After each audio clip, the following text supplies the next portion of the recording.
السلام علیکم ورحمۃ اللہ وبرکاتہ۔ اعوذ باللہ من الشیطان الرجیم، بسم اللہ الرحمن الرحیم۔ مسنون سلام پیارے دوستوں کے لیے حضرت عمران بن حسین رضی اللہ تعالی عنہ سے روایت ہے کہ ایک آدمی نبی کریم صلی اللہ علیہ وآلہ وسلم کے پاس آیا اور عرض کیا، السلام علیکم۔ آپ صلی اللہ علیہ وآلہ وسلم نے جواب دیا اور فرمایا 10 نیکیاں ملیں گی۔ پھر ایک اور شخص آیا، اس نے عرض کیا، السلام علیکم ورحمۃ اللہ۔ آپ صلی اللہ علیہ وآلہ وسلم نے جواب دیا اور فرمایا اس کو 20 نیکیاں ملیں گی۔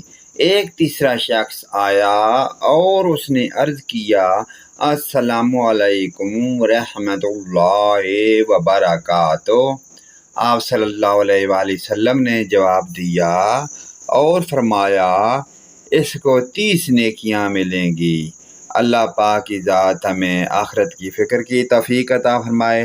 پیارے دوستو، ان پیاری دعائیہ کلمات کو اپنے والدین، رشتہ داروں اور دوستوں کے ساتھ شیئر کریں تاکہ ان کے بھی یہ پڑھنے سے آخرت میں اللہ پاک کی ذات کی طرف سے بخشش فرما دی جائے۔